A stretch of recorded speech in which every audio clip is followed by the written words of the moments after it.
Sir ഇപ്പം കേരളത്തിലെ police സ്റ്റേഷനുകളിൽ ഈ QR കോഡ് സിസ്റ്റം നടപ്പിൽ വരുത്താൻ വേണ്ടി സർക്കാർ തീരുമാനിച്ചിട്ടുണ്ട്.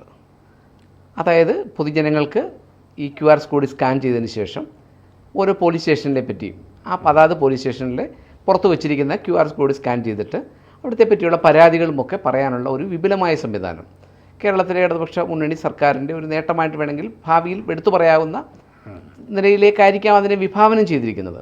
പക്ഷേ ഇത് നേരത്തെ ഇതുണ്ട് എന്നുള്ളതാണ് ഒരു യാഥാർത്ഥ്യം. എന്താണ് സാർ അതിനെപ്പറ്റി ഈ QR കോഡ് സിസ്റ്റം കൊണ്ട് കേരളത്തിലെ പോലീസിങ്ങിൽ മാറ്റങ്ങൾ വരുത്താൻ യഥാർത്ഥത്തിൽ സാധിക്കുമോ? ഇത് ജനമൈത്രി പോലീസ് പോലെ ഇത് ജനസൗഹൃദമായ ഒരു തീരുമാനമാണ്. അത് സാർവത്രികമായി നടപ്പാക്കിയിരിക്കുന്നു. ഇപ്പോൾ കഴിഞ്ഞ ദിവസം മുഖ്യമന്ത്രി തിരുവനന്തപുരത്ത് ഇത് ഉദ്ഘാടനം ചെയ്തു. അതിന് മുമ്പ് തന്നെ പോലീസ് സ്റ്റേഷനുകളിൽ QR കോഡ് പതിപ്പിച്ചിട്ടുണ്ടായിരുന്നു. അപ്പോൾ അതിൽ കൂടുതൽ ചോദ്യാവലികൾ ചേർത്തുകൊണ്ട് വിപുലപ്പെടുത്തിയ ഒരു സംവിധാനം ഇപ്പോൾ സംസ്ഥാന ഒട്ടുക്ക് എല്ലാ പോലീസ് സ്റ്റേഷനുകളിലും നിലവിൽ വന്നു.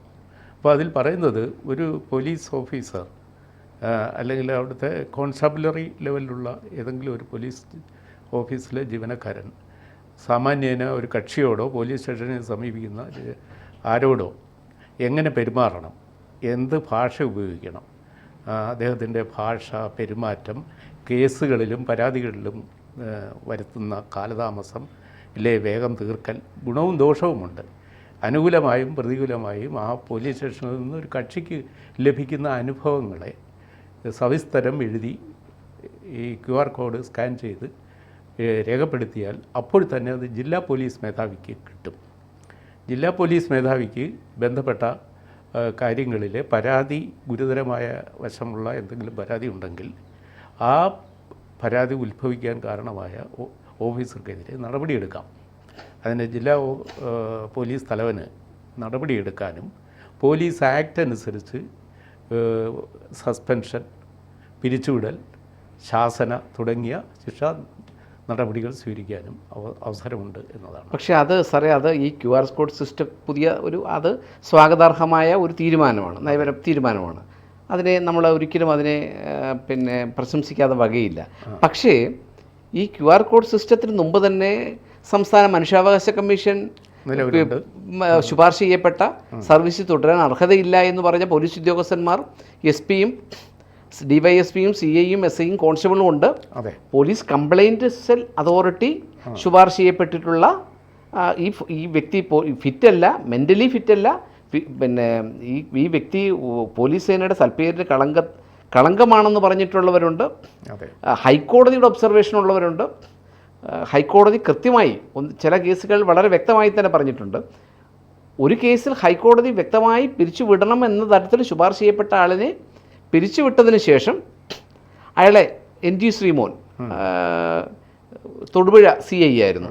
ആ ശ്രീമോനെ കേരളത്തിലെ ഇടതുപക്ഷ സർക്കാർ വന്നപ്പോൾ പിരിച്ചുവിട്ടതിന് ശേഷം ഹൈക്കോടതി വിധിയുടെ അടിസ്ഥാനത്തിലാണ് പിരിച്ചുവിട്ടതിന് ശേഷം 1 വർഷത്തിന് ശേഷം വിജയ് സാക്കറെയുടെ ഒരു ശുപാർശ സർക്കാരിലേക്ക് കൊടുത്ത റെപ്രസെൻറ്റേഷൻ്റെ അടിസ്ഥാനത്തിൽ അയാളെ വീണ്ടും 1 വർഷം കഴിഞ്ഞ് വീണ്ടും തിരിച്ചെടുത്തു.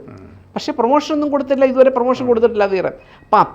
അപ്പോൾ നമ്മൾ ഇത്തരത്തിൽ ഒരു QR കോഡ് സിസ്റ്റം വഴി പുതിയ സംഗതികൾ നടപ്പിൽ വരുത്തുമ്പോഴും ഈ പോലീസ് സേനയുടെ ഭാഗമായിട്ടുള്ള നിരവധി ഉദ്യോഗസ്ഥന്മാർ തികച്ചും കളങ്ക പശ്ചാത്തലമുള്ള ഒരു തരത്തിലും നമുക്ക് പോലീസിങ്ങിൻ്റെ ഭാഗമായി ഇവർ പോലീസ് സേനയിലുണ്ടെന്ന് പറയുന്നതിന് ഭീകരത ഉളവാക്കുന്ന ഉദ്യോഗസ്ഥന്മാർ ഒരു വശത്തപ്പോഴുള്ളപ്പോഴാണ് ഈ QR കോഡ് സിസ്റ്റം പോലെയുള്ള പുതിയ സിസ്റ്റത്തിലേക്ക് വരുന്നത്. ഇത് എത്രമാത്രം എഫക്റ്റീവ് ആവും? ഇത് കാരണം ജുഡീഷ്യൽ അധികാരമുള്ള കമ്മീഷനുകൾ ശുപാർശ ചെയ്യപ്പെട്ടിട്ടുള്ള ശുപാർശകൾ അംഗീകരിക്കപ്പെട്ടിട്ടില്ല. അപ്പോഴാണ് ഈ സ്കാനിങ്ങിൽ കൂടി വരുന്ന പരാതികൾ പാഴ്വേലയാകുമോ എന്നതാണ്. അതെ. അപ്പോൾ സംഗതി നമ്മൾ ഒരു പരീക്ഷണം വരുമ്പോൾ അതിനെ മുൻവിധിയോടെ സമീപിക്കേണ്ട. പോലീസ് സേനയ്ക്ക് പറ്റാത്ത ക്രിമിനൽ പശ്ചാത്തലമുള്ള ഒരുപാട് സേനാംഗങ്ങളുണ്ട്. ഏകദേശം 800-ലേറെ ക്രിമിനൽസ് പോലീസ് സേനയിൽ കടന്നുകൂടിയിട്ടുണ്ട്. അവരെ മുഴുവൻ പിരിച്ചുവിടുവാനുള്ള ശുപാർശയും പലതവണ വന്നിട്ടുണ്ട്. ഗവൺമെൻറ് അതിൽ ഭാഗികമായ ചില നടപടികളൊക്കെ എടുത്ത് 100-ൽ താഴെ ആളുകളെ മാത്രം സർവീസിൽ നിന്ന് മാറ്റുകയോ ദീർഘകാലത്തേക്ക് ഡ്യൂട്ടിയിൽ നിന്ന് മാറ്റുകയോ വേറെ മാങ്ങ മോഷണ കേസിലെ പ്രതിയായ പോലീസുകാരനെ പിരിച്ചുവിട്ടു. പക്ഷേ വലിയ കൊള്ള നടത്തിയ പോലീസ് ഉദ്യോഗസ്ഥനെ പിരിച്ചുവിടപ്പെട്ടിട്ടില്ല. ഇല്ല. പിന്നെ ഞാനിത് പറയാൻ കാരണം ഈ പലപ്പോഴും നമ്മൾ ഒരു ചർച്ചയ്ക്ക് വേണ്ടി പറയുന്നതല്ലെങ്കിൽ പോലും പലപ്പോഴും പല പോലീസ് ഉദ്യോഗസ്ഥന്മാരും ഇത്തരത്തിലുള്ള ഗുരുതരമായ കുറ്റകൃത്യത്തിൽ പെടുന്നവർ വീണ്ടും അതിശക്തന്മാരായി തിരിച്ചു വരുന്ന ഒരു കാഴ്ചയാണ് നമ്മൾ കണ്ടുകൊണ്ടിരിക്കുന്നത്. തീർച്ചയായിട്ടും പിന്നെ ഒരുപാട് CCTV സിസ്റ്റം പോലീസിൽ കൊണ്ടുവന്നു സ്റ്റേഷനുകളിൽ. പക്ഷേ അതുകൊണ്ട് യാതൊരു ഗുണവും ഉണ്ടായിട്ടില്ല. കസ്റ്റഡി മർദ്ദനത്തിനകത്തിൽ ഇപ്പോഴും കസ്റ്റഡി മർദ്ദനം വളരെ മുന്നോട്ട് പോയിക്കൊണ്ടിരിക്കുകയാണ്. ഞാൻ അതുകൊണ്ട് ചോദിച്ചതാണ്. അങ്ങ് മാധ്യമപ്രവർത്തകനായിരുന്നു, ഒരുപാട് ഇതുമായി ബന്ധമുണ്ടല്ലോ. പോലീസിൻ്റെ ഒരു ആദർശനിഷ്ഠമായി പ്രവർത്തിക്കുന്ന പോലീസ് സ്റ്റേഷനുകൾ വളരെ കുറവാണ് കേരളത്തിൽ. കൃത്യം നിയമവ്യവസ്ഥയ്ക്ക് വിധേയമായി നിന്ന് പ്രവർത്തിക്കുന്ന പോലീസ് സ്റ്റേഷനുകൾ വളരെ കുറവാണ്. നമ്മൾ ഇപ്പോൾ കഴിഞ്ഞ ദിവസം ഹൈക്കോടതിയിലെ ഒരു ജഡ്ജി വിധിന്യായത്തിൽ ഒരു സിനിമയിലെ ഡയലോഗ് കോട്ട് ചെയ്താണ് ആ കേസിൽ അഭിപ്രായം പറഞ്ഞത്.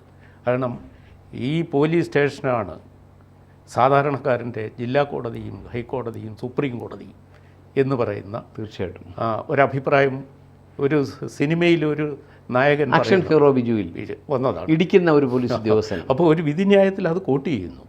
അത് അങ്ങനെ ആകണം എന്നുള്ള അർത്ഥത്തിലാണ് ജഡ്ജിയുടെ നിരീക്ഷണം. ശ്രദ്ധയിൽപ്പെട്ടില്ല. അത് ഇന്ന് പത്രത്തിലുണ്ട് ഉണ്ട്. അപ്പോൾ ആ തരത്തിൽ പോലീസ് സ്റ്റേഷനുകൾ പ്രവർത്തിക്കുന്നുണ്ട്. അങ്ങനെ ചെയ്യുകയാണെങ്കിൽ കോടതിയുടെ അഭിപ്രായം ഈ കോടതിയിലേക്കുള്ള കേസുകളുടെ എല്ലാം പെരുവെള്ളപ്പാച്ചിൽ കുറയും. നിയമത്തിൻ്റെ ഏതെങ്കിലും ഘട്ടത്തിൽ പക്ഷേ തെറ്റായൊരു വ്യാഖ്യാനമല്ലേ അത്? നമ്മൾ QR കോഡ് ഡിസ്കസ് ചെയ്ത വിഷയത്തിൽ നിന്ന് വിഷയം വ്യതിചലിച്ചതല്ല. പക്ഷേ ഞാൻ പറഞ്ഞത് ഈ QR കോഡ് അടക്കമുള്ള പുതിയ സംവിധാനങ്ങൾ കൊണ്ടുവരുമ്പോഴും പഴയ ഇത്തരത്തിൽ ജുഡീഷ്യൽ അധികാരമുള്ള കമ്മീഷനുകളുടെ നിരവധി ശുപാർശകൾ കെട്ടിക്കിടക്കുന്നു എന്നുള്ളതാണ് ഞാൻ പറഞ്ഞത്. അല്ല, അത് ഗവൺമെൻറ്റാണ് തീരുമാനിക്കേണ്ടത്.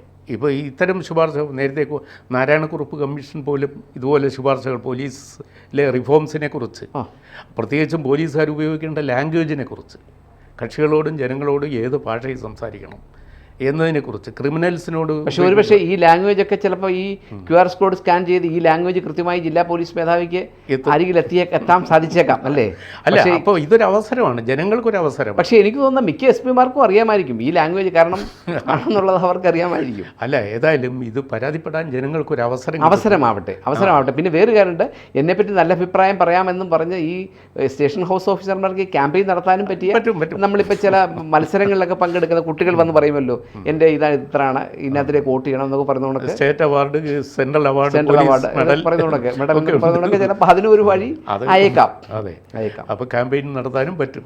എന്തായാലും ഇതൊരു ജനങ്ങൾക്ക്, സാധാരണ ജനങ്ങൾക്ക് പോലീസിന് മേലൊരു പോലീസിങ് നടത്താനുള്ള അവസരം ഉണ്ടാവട്ടെ. എന്തായാലും അതിന് QR who will police the police എന്നൊരു ചോദ്യമുണ്ട്. അതെ. അതിന് ജനങ്ങൾക്കൊരു അവസരം ഉണ്ടാവട്ടെ. എന്തായാലും അത് സ്വാഗതാർഹമായ കാര്യമാണ്. തീർച്ചയായും അതുവഴി പോലീസിനൊരു മാറ്റം നമുക്ക് പ്രതീക്ഷിക്കാം. തീർച്ചയായും.